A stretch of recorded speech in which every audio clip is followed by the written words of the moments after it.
everyone, my name is Shauna in case you don't know, and welcome back to another video. In today's video, I'm going to be doing the info dump Bookish tag.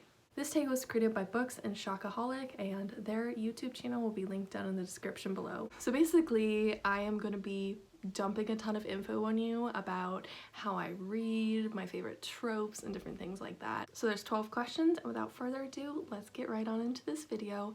Question number 1, how many books on average do you read per month?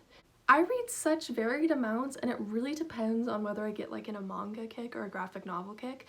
If I'm reading a lot of manga and graphic novels, I can read like 15 plus each month, but if I'm mostly reading novels, I can read anywhere between like 4 and 10 novels.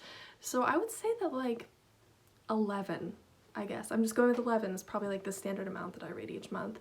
But I don't focus so much on like how many books I read per month. I focus more on like how many books I read per year. Question number 2, how many books are on your TBR? Let me check Goodreads because I don't keep track of how many I have like on my physical TBR because I have way too many and it'll be hard to count them all, but like with Goodreads, they just have the want to read section. So let me pull that up really quickly. And I'm gonna warn all of you that like I've not seen that many people with as many as I have, so it's gonna be a little shocking. And I know that realistically I won't be able to get to all of these in my lifetime. But you know, I'd rather there be too many books than too little books, so yeah.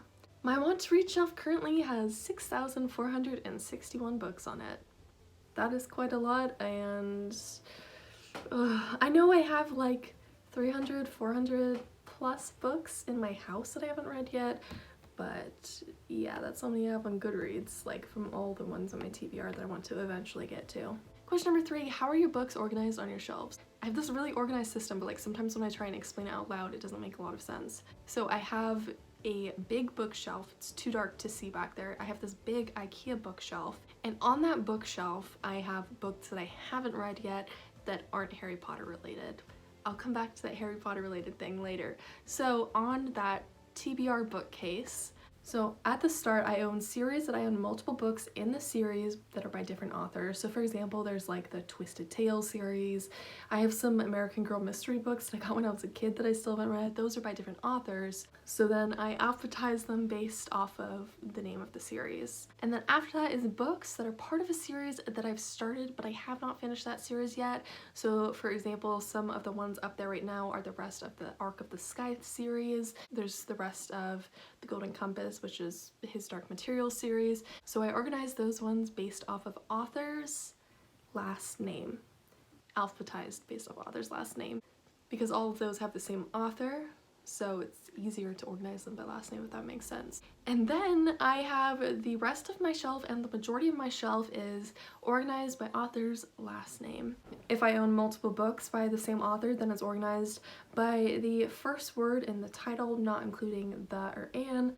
But if I own a lot of books from one author that are part of a series that I haven't started yet, I don't arrange it based off of the first letter of the title, you know? It's just organized based in series order. So for example, like the Pretty Little Liars series is based off of series order. So it's with the S's for Shepherd, but then I don't have each book arranged based off of alphabetically title-wise, it's just numerical-wise.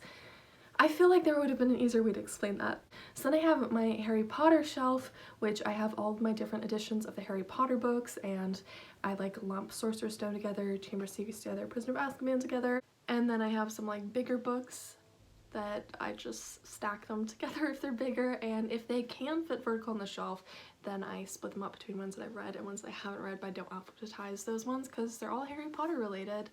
And then I have a shelf that is not organized at all that I just shove all my read books into, and it's less of a shelf, it's a TV stand essentially, and that is like over there in the back corner. You sort of see my TV right there.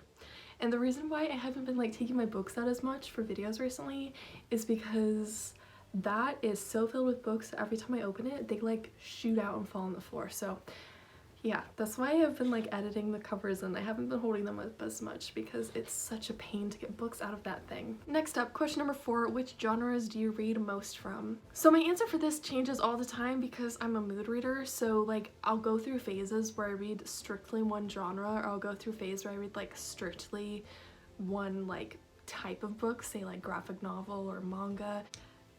Currently, I think I'm reading a mix of fantasy and contemporary books, and most of those are young adult. I would say I'm probably reading most like young adult fantasy right now, but there is quite a few contemporary mixed in there. Question number 5, which genres do you own most of? Probably fantasy, because I own so many editions of Harry Potter. Question number 6, which is your preferred form of reading? Physical, audio, ebook? Physical. I love the feeling of flipping pages. I will never grow tired of that feeling.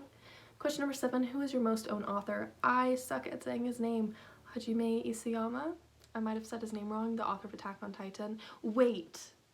Oh no, okay. So if we're not talking duplicate books, it is the author of Attack on Titan, but oh my gosh, I think I own the most books by the TERF. The TERF who shall not be named. That sucks. I need to just find a different author to like collect all of their books, so that I have another author I can be like a bigger fan of their series and their books. Ugh. Why did one of the most problematic authors in the world write one of the best series in the world? Makes me so mad. Question number 8, describe your favorite writing style. I like past tense. I'm not a huge fan of present tense. I like first person. That's really important for me. I think Harry Potter is one of the few exceptions to this first person thing, but like third person to me, I feel really like disconnected from the characters.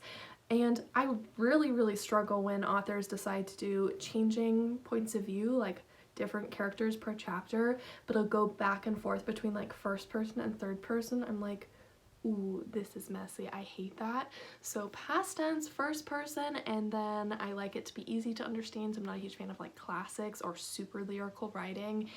And then I like some descriptions, but not an overwhelming amount. Like there's some fantasy books that I've tried to get into and it's just descriptions and like it lacks in action and plot. And I'm like, I am so bored out of my mind right now. I'd rather read literally anything else.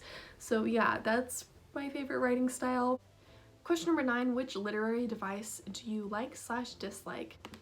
I should look that up. I'm a writing major and an English major. I should know this. Oh. I hate looking at literary devices. Okay, that's things like foreshadowing, imagery. I don't really know if I have favorites and least favorites for literary devices. I mean, characterization I think is probably my favorite, the one that I pay the most attention to. Like, I will gladly read a character-driven story with no plot on any day.